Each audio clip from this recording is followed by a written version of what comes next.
Erfolg ist für mich, wenn ich meine Idee so auf das Projekt, auf den Stuhl oder an was ich arbeite, so nah dran bringe, wie meine Vorstellung war.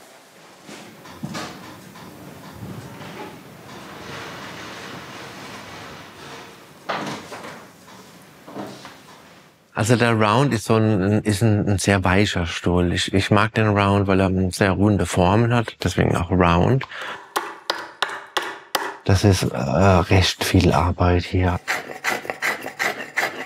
Ich mache das ja insgesamt schon 25 Jahre mit den Stühlen. Ja, man nimmt richtig eine Verbindung mit der Form auf. Ich baue meine Stühle so, dass man den ganzen Tag da drin sitzen kann. Also müsste ich jetzt 100 Stühle bauen und die wären alle die gleichen. Das wäre für mich so der Tod von Anfang an. Ich hobel mal noch ein bisschen weiter hier.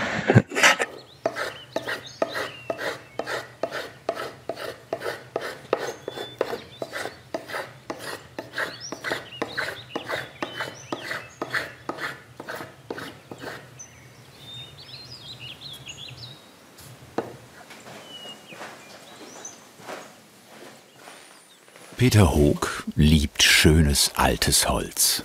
Ich arbeite viel mit Nussbaum, mit Kirschbaum, Birnbaum. Aber schon, ich glaube, das meiste, was ich mache, ist mit Nussbaum. Obwohl momentan Eiche angesagt ist. Wie kann das bloß sein, ne, dass ein Holz eine Mode ist? Also ich finde, das ist wirklich irrsinnig. Ich kaufe mir jetzt kein Holz, weil es Mode ist. Peter Hoog kauft das Holz, mit dem er arbeiten will.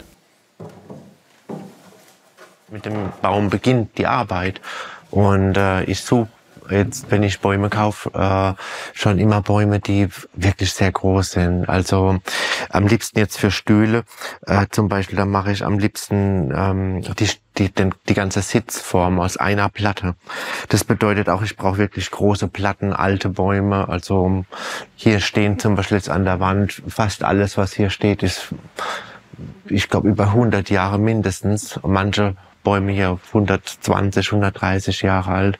Ich schaue halt nach interessanten Bäumen. Immer wenn ich interessante Bäume finde, dann kaufe ich die auch sofort. Das gibt uns die Breite für unseren Stuhl. So, ich leg jetzt mal hier hoch. Für den Stuhlsitz wählt Peter ungedämpften Nussbaum. Ich würde den Sitz jetzt aus dem Bereich hier unten herausnehmen. Hier oben habe ich nochmal Zwiesel. Das ist auch schwer zu bearbeiten. Zwiesel bedeutet praktisch, wo der Baum so seine Äste oben teilt. Also das ist im Prinzip der Rumpf hier, so, und die großen Äste, die davon abgehen.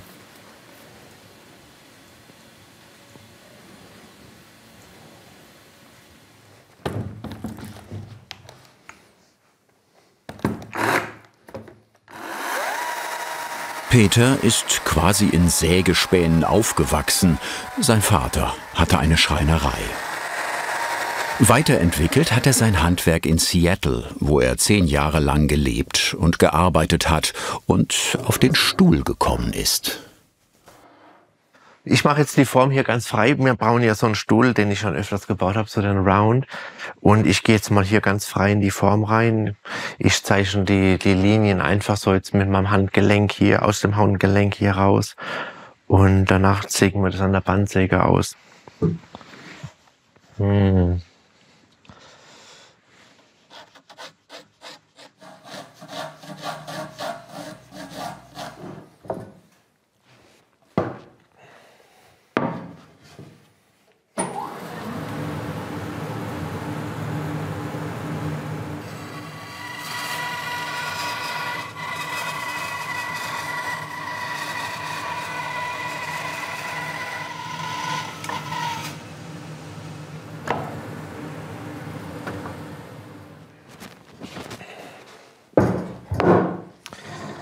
So, ich habe jetzt diese Platte ausgesägt.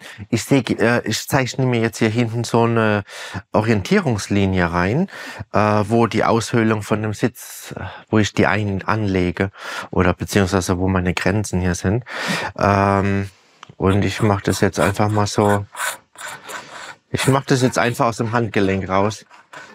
Und jetzt ab hier setze ich meine Aushöhlung raus, also die Vertiefung für die Sitzplatte. Und ich fange jetzt erstmal mit der Dechsel an. Also mit der Dechsel habe ich meine ersten Stühle auch alle die ersten Jahre immer mit Hand ausgehöhlt. Ich denke auch, dass das mit der Hand ein so ein besseres Formgefühl gibt. Die Dechsel wird also quer zur Faser geschlagen. Also man sagt auch Queraxt zur Dechsel.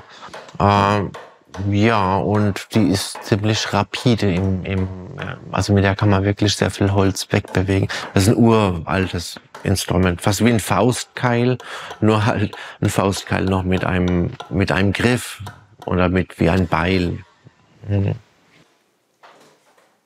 Wichtig ist schon so eine Vorstellung zu haben und auch eine eigene Vorstellung. Ich glaube so, wenn man arbeitet, dass man so etwas bauen oder etwas kreieren sollte, was authentisch ist. Also wenn man jetzt was kopiert oder immer Anregungen von woanders holt, das ist im Prinzip, das ist nie der Spiegel eines Selbst, was man erschafft. Und ich glaube auch so fest daran, dass so eigene Dinge, an die man erarbeitet, dass das auch eine gewisse Motivation hat.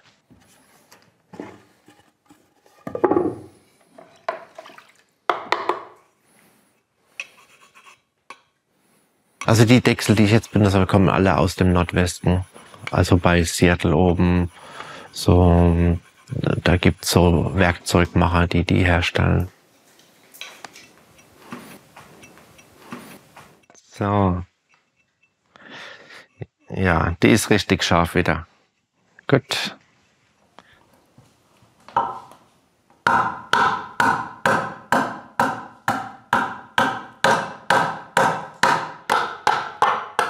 Peter ist eins mit seinem Werkzeug.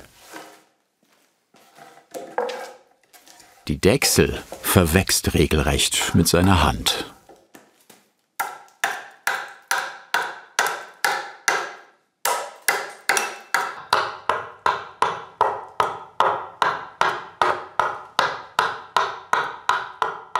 Wenn ich so an Formen arbeite, jetzt wie in einem Sitz, hier hat ja hinten so eine Sitzmulde und kommt wieder ein bisschen hoch und kommt wieder ein bisschen runter nach vorne hin.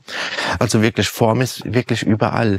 Da gibt's kein Anfang und kein Ende an der Form. Also die Form ist sowohl vorn wie in der Mitte, wie an der tiefsten Mulde, bis hinten, wo später das Strebenwerk drin ist. Es ist alles Form, es sind überall Linien, es sind überall Dikten, es ist alles verschieden, es ist alles dynamisch.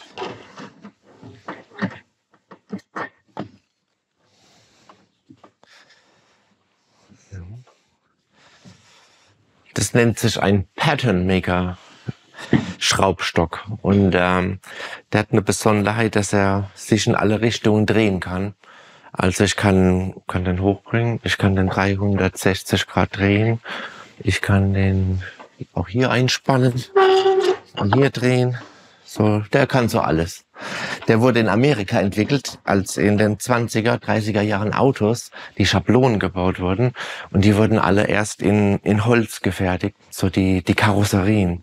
Und die hatten einen Schraubstock benötigt, der so alles kann. Der also alle Formen in allen Richtungen einklemmen kann. Und das ist wirklich ein tolles Werkzeug hier.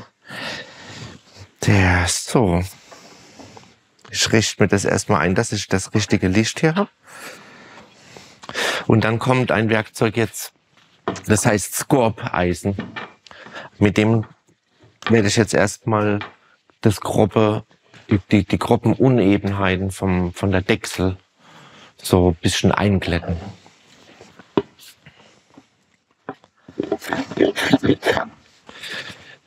Licht ist auch immer wichtig. Das muss immer an der richtigen Stelle sitzen. Ich habe hier so Löcher überall hier am Tisch drin.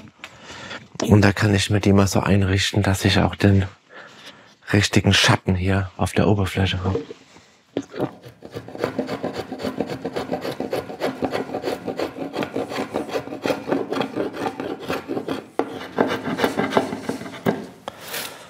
So, mehr braucht es eigentlich nicht so. Also ich spüre hier schon im Holz. Hier ist das relativ verwachsen hier an der im Splintbereich. Der Splint ist so, das ist das helle Holz. Das Kernholz ist hier die dunklere Stelle, die Verfärbung. Das wird später spannend, wenn wir so auch dann mit dem Hobel reingehen und auch ganz am Schluss mit dem Öl. Das wird man sehen. Da werden wahrscheinlich so schöne kleine Wellen sein, weil das Holz so leicht, ja, das liegt so ein bisschen wie Wasser hier drin. Das nächste wäre jetzt, wenn ich an Travischer gehe. Travischer ist jetzt praktisch so mein nächster Hobel hier. So.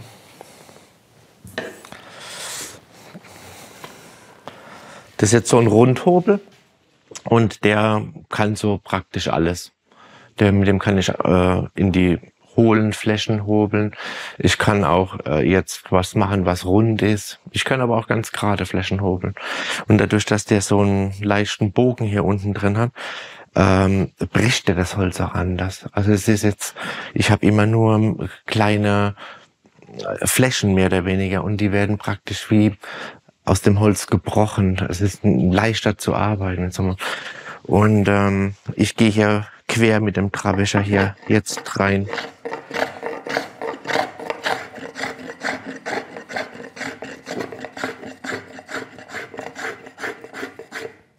So, jetzt wird's ein bisschen warm. Jetzt so. 5 Tage wird Peter für den Round benötigen.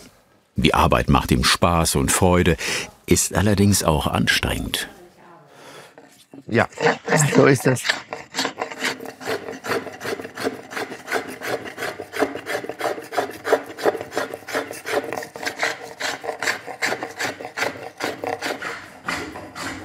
Es gibt halt immer so eine richtige Richtung und eine falsche Richtung.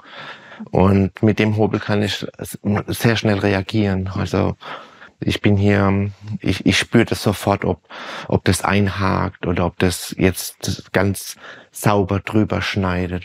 Und ich hobel mal noch ein bisschen weiter hier.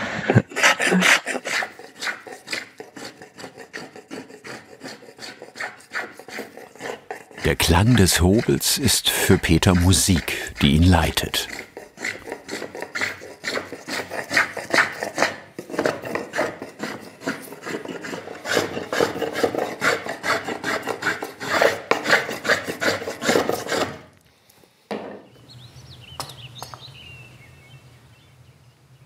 Man braucht wirklich ein Auge. Also ich sehe schon so, wie ich den Stuhl nach hinten verjüngen möchte oder welche Rundungen ich vielleicht etwas stärker habe oder weicher oder wieder Verlauf vorne. Also ich habe die Form schon genau in meinem Kopf.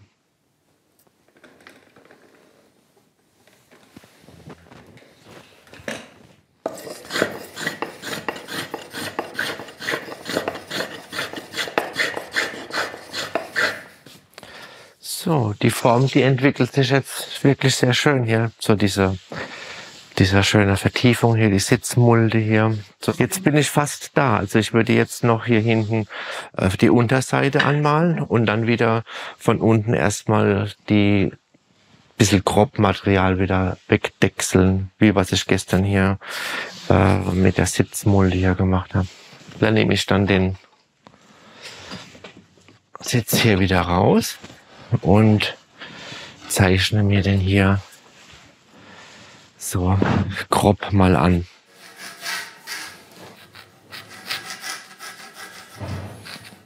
Ich nehme es dann wieder auf den Boden und mache immer mit der Dechsel weiter.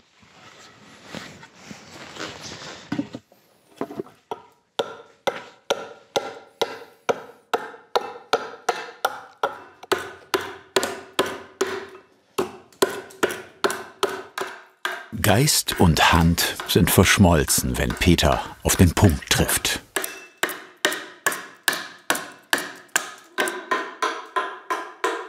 Es ging auch wirklich sehr gut mit dem Dechseln alles. Das Holz hat gut mitgearbeitet. Ich habe keine so Ausbrüche gehabt. Da steckt man auch nicht drin. Also wenn ich jetzt mit Handwerkzeug so ins Material arbeite, ich habe Verwachsungen drin. Das kann auch ein Unglück passieren.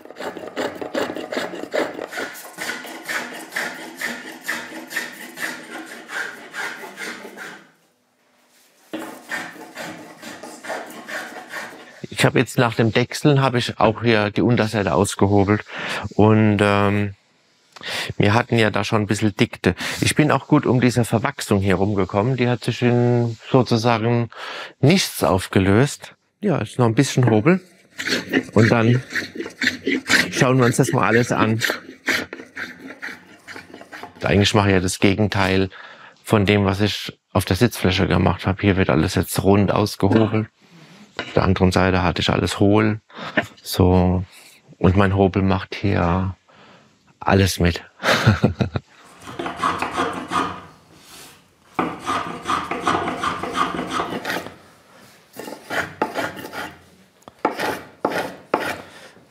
Ich denke, so in allem, was wir machen, also im Handwerk oder handwerklichen Sachen, sind es, man sagt so 10.000 Stunden. Das ist so der Anfang. Und wenn man 10.000 Stunden hat, dann versteht man so sein Werkzeug, sein Material. Man hat so ein bisschen Einblick. 10.000 Stunden, das sind, wenn man 5 Jahre arbeitet, 6 Stunden am Tag. Und wenn man richtig gut sein will, braucht man 40.000 oder 50.000 Stunden. Ich lerne heute immer noch Sachen dazu. Wir haben jetzt praktisch verschiedene Flächen. Also ich habe hier nur die Sitzfläche. Das ist im Prinzip eine Fläche. Ich habe hier eine Kante und ich habe die Unterfläche hier. Das sind so praktisch jetzt 3 verschiedene Flächen. Und mein nächster Schritt wäre jetzt hier so ein bisschen die Kante hier nochmal glatt zu hobeln.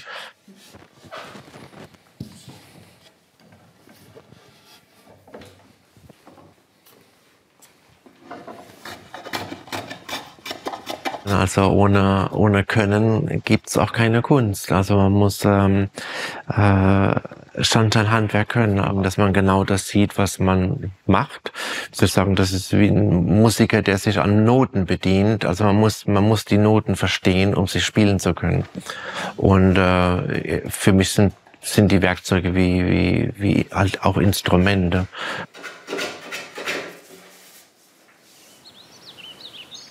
Im hübschen Weinheim an der Badischen Bergstraße hat Peter sein Atelier. Im ältesten Haus der Stadt. Baujahr 1344. Hier finden auch ausgesprochen begehrte Holzworkshops statt, in denen Peter den Spaß am Arbeiten mit Holz und die Kunst des Stuhlbaus vermittelt. Der Stuhl für mich jetzt so ist wirklich ein toller Spielplatz. So, wo ich mich mit Formen komplett ausleben kann. Ich kann hier so viel experimentieren und neue Linien suchen und gehe in komplett freie Formen, skulpturale, abstrakte Formen. Ich wollte ins Künstlerische. Also ich möchte wirklich Unikate schaffen und ich möchte Einzelstücke immer weiter entwickeln und neue Formen und auch vielleicht immer neue Winkel suchen in Stühlen.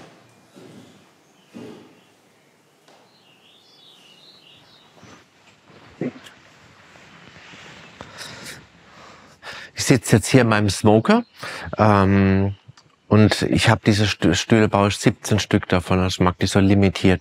Und hier ist der Nummer 7 und mit der 7 wollte ich das auch in der Gestaltung aufnehmen. Der ist also auch so eckig gehalten hier mit so einem Knickarm und recht steile Winkel.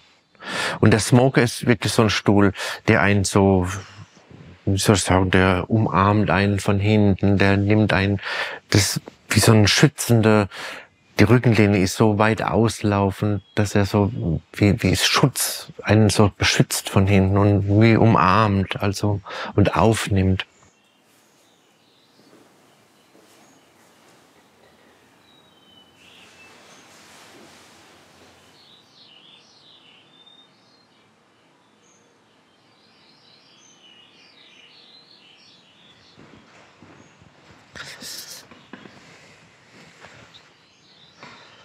So, jetzt sitze ich in meiner Drop-Serie. Das sind praktisch wirklich Holzsessel. Die sind niedriger gebaut und man sitzt wie in einem Sessel. Und hier ist mein ganz persönlicher hier. Das ist eine Ulme, die ich noch in San Francisco gekauft hatte. Und der steht bei mir eigentlich zu Hause. Und dann habe ich noch einen ganz kleinen. Das ist so ein kleiner, frecher Knickebocker. Dem habe ich so ein bisschen so einen aufmüpfigen Charakter gegeben. So einer, der so ein bisschen fast wegspringen will. So. Und der ist auch sehr bequem.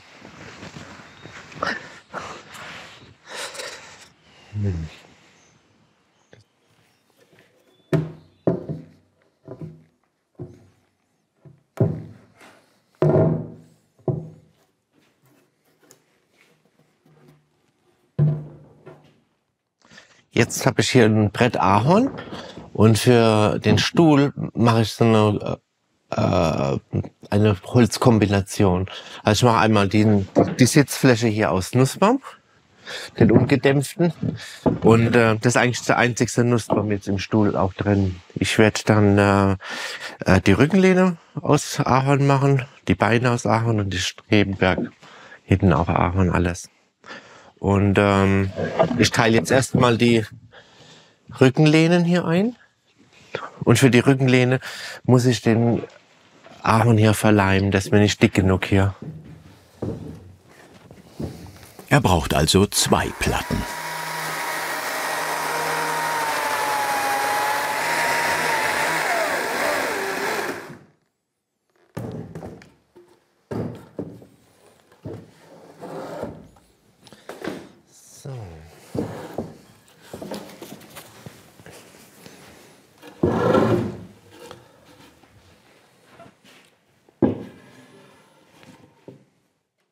Ahorn ist sehr dicht.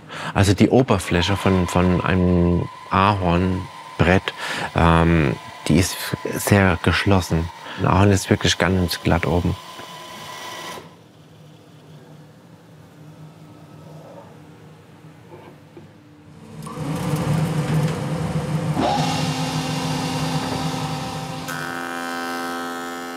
Die Oberflächen hobelt Peter an der Maschine plan, damit sich die Platten beim Leimen perfekt miteinander verbinden können. Peters Schraubzwingen sind Amerikaner, wie die meisten seiner Werkzeuge. Es gibt auch Engländer und Kanadier. Der Leimpinsel ist Franzose.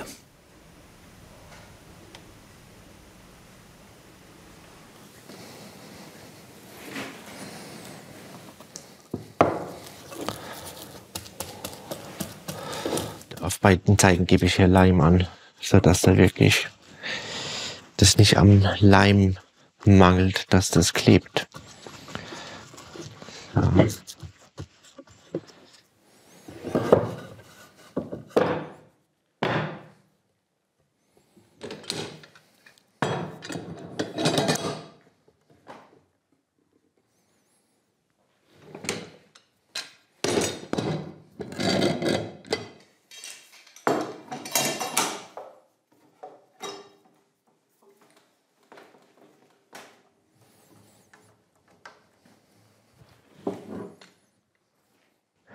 So, die sitzen gut.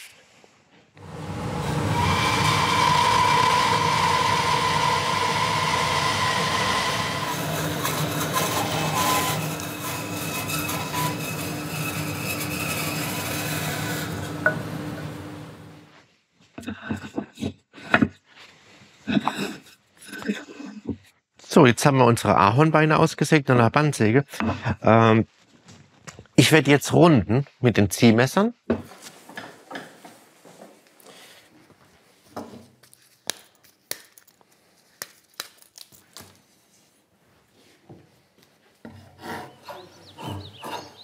Runden heißt, wie bei einem Diamantschliff, die Kanten so lange glatt hobeln, indem man das Werkstück immer wieder dreht, bis das Bein rund ist. Ein leichtes für Peter.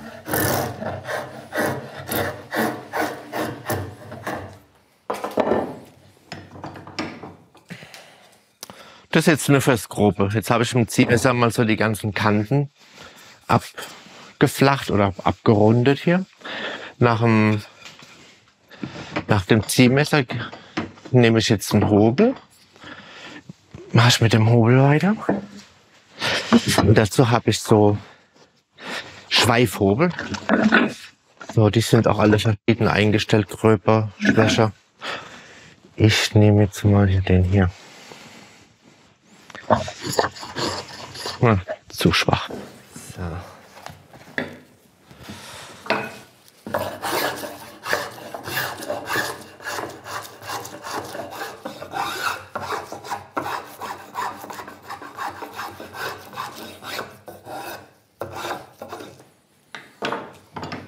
So, das ist jetzt erstmal gut so. Der ließ sich sehr gut bearbeiten, der Ahorn. Und mir gefallen hier auch diese Textur, die hier entsteht von dem Schweifhobel, diese Linien hier drin. Und das ist so manchmal auch während der Arbeit, wenn das so schön läuft, dann möchte ich das auch im Stuhl so behalten. Also ich möchte jetzt nichts schleifen an dem Stuhl. Ich werde dann einfach alles messern und auch gehobelt lassen, die Beine gehobelt lassen und aller Wahrscheinlichkeit auch die Sitzfläche. Also ich liebe das, wenn da so ganz viel Zwingen auf den Platten sind. Und also wenn ich jetzt so freie Arbeiten mache, ich habe manchmal ja auch kurvige Sachen und da das sind alle meine Zwingen an so einem Werkstück festgeklemmt.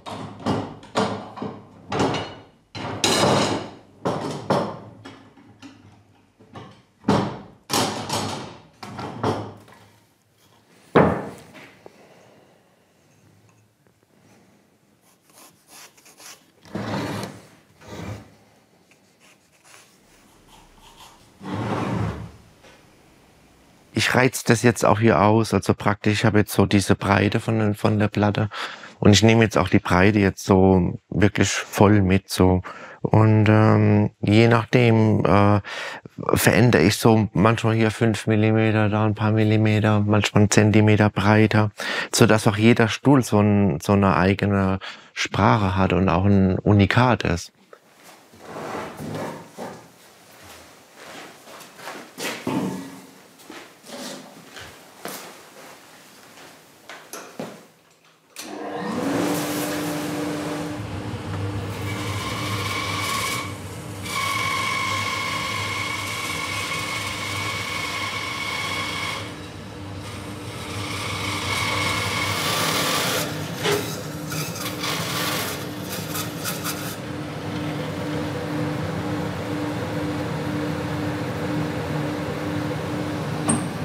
Perfekt geleimt. Die Arbeitsschritte bei der Lehne sind nahezu die gleichen wie beim Sitz. Erst dechseln, dann hobeln. Die Dechseln sind uralt. In Salzburg sieht man das, da hat man diese ganzen Höhlen ausgehöhlt, praktisch mit Dechseln. Also ich glaube, die Dechsel geht bis zu den Kelten zurück, so im Steinzeitalter.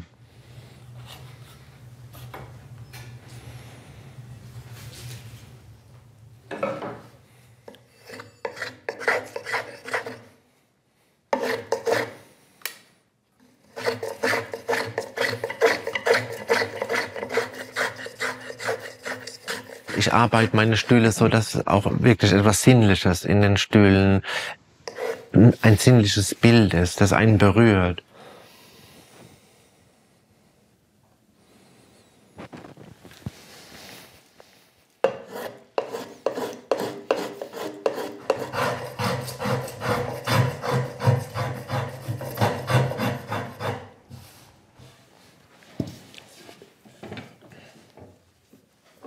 So, jetzt haben wir die Beine.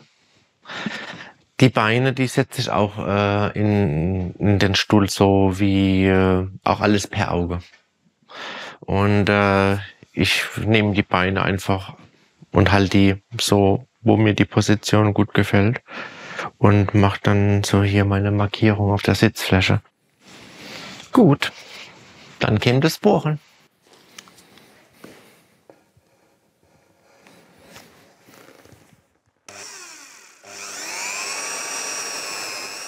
Also wenn ich die Beine einpasse, das ist schon so erstmal wirklich Erfahrung, so mit welchem Winkel ich erstmal das Loch bohre und dementsprechend halt auch, wenn ich den Zapfen anbohre, wie der Zapfen sitzen muss zum Loch. Also ich muss bei meinen Bohrungen das ist schon sehr hochkonzentrierte Geschichte, dass ich da wirklich auf den Grat genau die Sache reinbohre.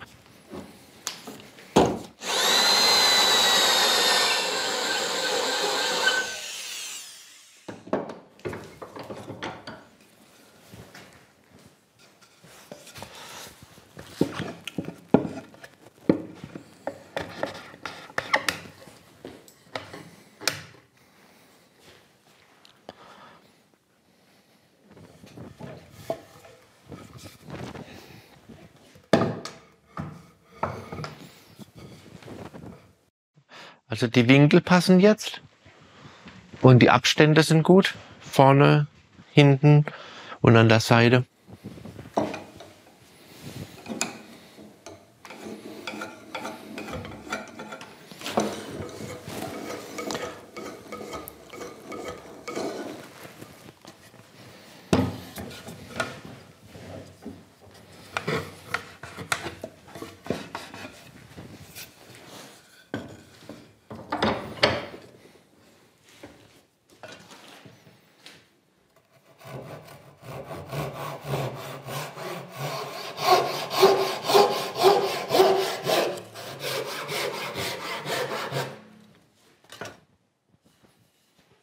Wenn ich im Prozess bin vom Stuhl, ich lasse mir relativ viel offen. Also ich mache meistens Sitzflächen, Beine mal erst. Und das ist wirklich wie Malen.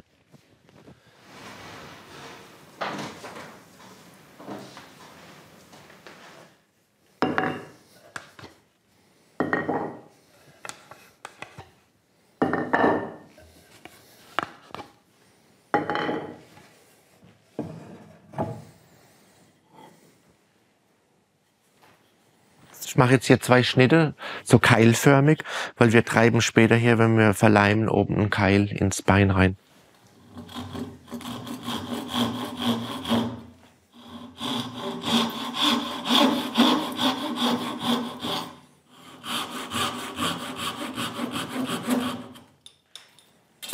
So. Und dann suchen wir die Keile aus, passend zu den Schlitzen hier, und dann geht's ans Verleimen.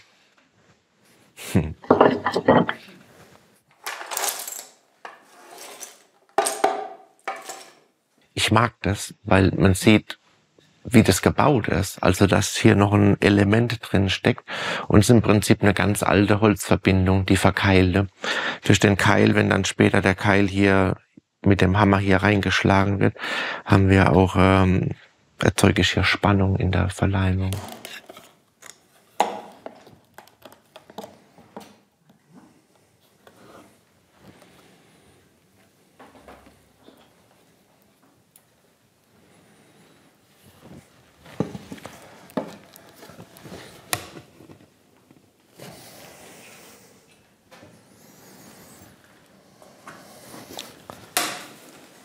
Das ist auch eine logische Holzverbindung. Hier ist ein Bein, da ist ein Schlitz. Ich habe einen Keil, der oben eingetrieben wird. Da ist Druck. Und das ist, ich mag das. Das ist eigentlich eine einfache, aber auch eine sehr logische Holzverbindung, die auch sehr stabil ist.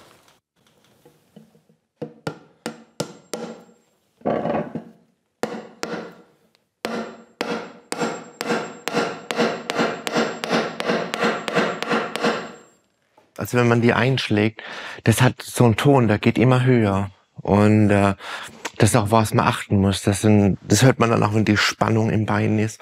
In der Sitzfläche, das geht dann ding, ding, ding, ding, ding, ding. Also wenn das noch so bum, bum, bum, dann rutscht der Keil praktisch wieder hoch. Das muss jetzt ein bisschen warten, bisschen abtrocknen. Und in der Zwischenzeit habe ich noch ein bisschen Arbeit an der Rückenlehne. Näher bei mir.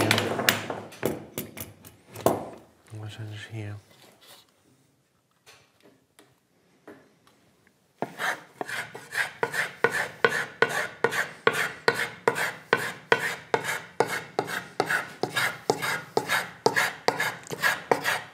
gibt Tätigkeiten im Handwerk, die kann man auf schriftlicher Form schwer übertragen.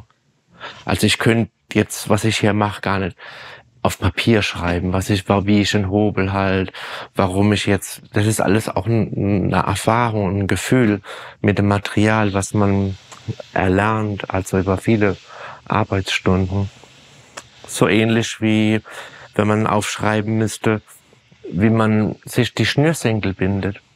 Das ist auch sehr schade im Handwerk, weil vieles, was wir haben, vieles verloren geht, wenn so alte Meister da nicht mehr ihr Wissen übertragen können, weil dass die das aufschreiben können, das ist recht unwahrscheinlich. Ja.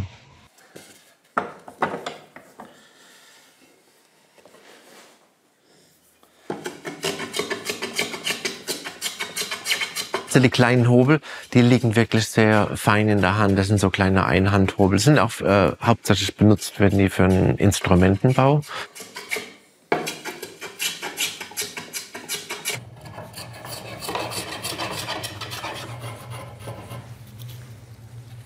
Es gibt ja Stühle, die haben das ist so ein kleiner Strebe hin. Es ist ja logisch, dass wenn man hier keine Auflagefläche hat im Rücken, mag vielleicht interessant aussehen, aber gemütlich ist es nicht. Ich prüfe das immer an mir selbst, ob die Winkel passen. Das sind jetzt schön den Rücken auf hier. Ich bin zufrieden hier mit der Form jetzt so.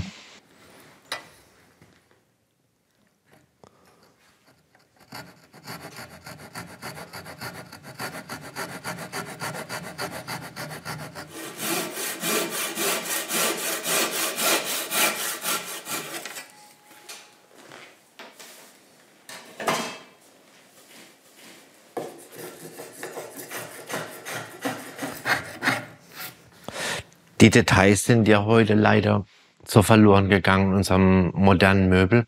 Also wir wissen ja gar nicht mehr, wie was zusammengebaut ist. Ob da ein Zapfen drin ist, ob ein Dübel drin ist oder ist ja alles verdeckt praktisch heute.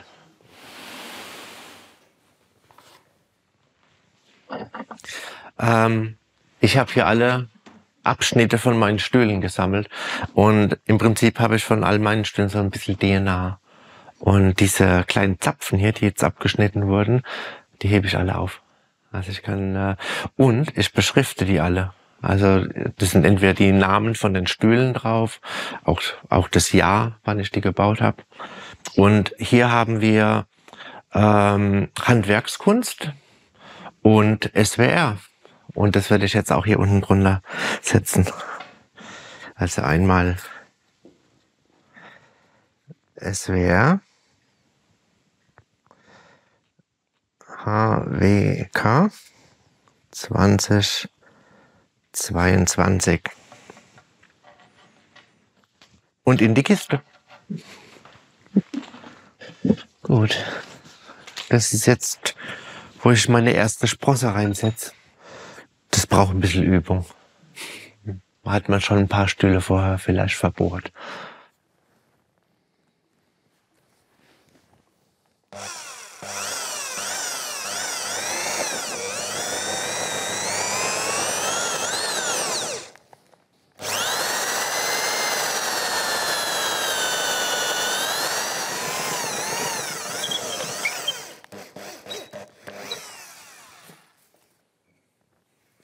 Also Stuhlbau kam bei mir, ich bin so 1997 in Seattle, ist mir so ein Buch in die Hände gefallen, John Brown, Stick Chairs. Und mich hat es total begeistert, wie der Mann so eigentlich mit einfachen Mitteln Stühle baut.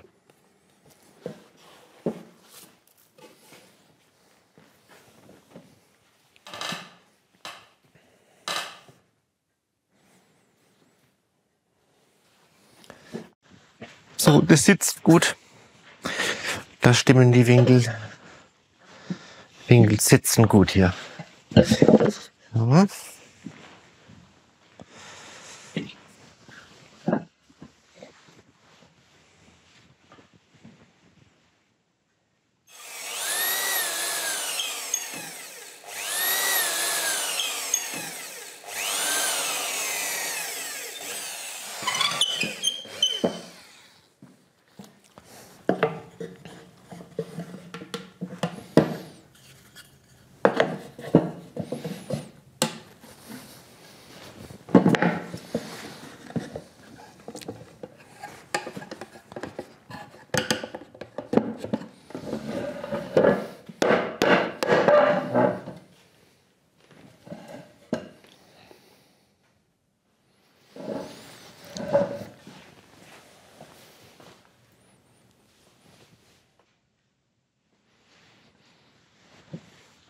Also das ist jetzt sehr bequem. Wenn man hier nicht so die nötige Erfahrung hat, das kann einen zum Verzweifeln bringen. So die Winkel, das ist so diffizil, was 1 Grad, 2 Grad hier ausmachen. Da rutscht der Stuhl von bequem zu unbequem.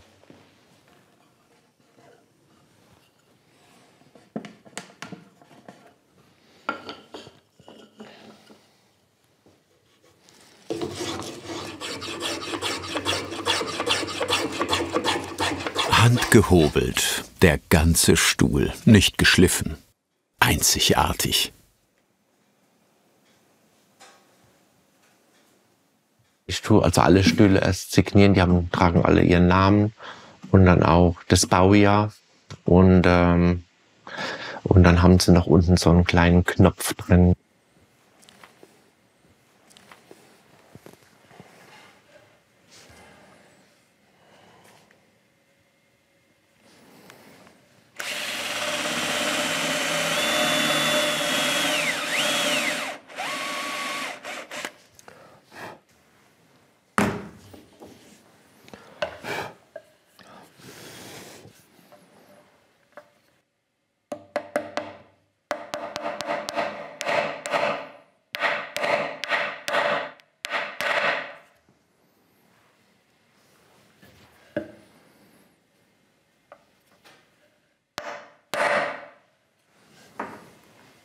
So, jetzt kommt noch das Öl ganz am Schluss und das ist immer so ein besonderer Moment, weil zum einen ist das jetzt signalisiert das so das Ende des Projekts und mit dem Ölen ist dann auch, feuere ich jetzt das Holz an, also da kommt jetzt die ganze Schönheit von der Holzplatte hier raus durchs Öl.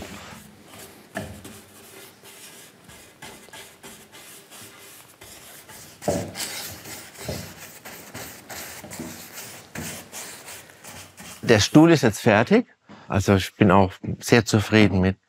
Und es ist auch wirklich ein tolles Gefühl, so etwas so ganz mit seinen Händen geschaffen zu haben, mit guten Werkzeugen, mit einem tollen Material und auch so, wenn man seine Ideen hat. Also ein Erfolg ist für mich, wenn ich meine Idee so auf das Projekt, auf den Stuhl oder an was ich arbeite, so nah dran bringen, wie meine Vorstellung war. Und das ist bei dem Stuhl so wirklich gelungen. Und dazu ist es auch was wirklich gut gebaut ist. Der Stuhl wird mich noch lange überleben und viele Generationen nach mir. Und das ist auch etwas Tolles, was ein Werk zu erschaffen hat, was auch nach mir noch hier ist. So. Das ist ein besonderes Gefühl. Ein besonderer Stuhl. Handwerkskunst vom Feinsten.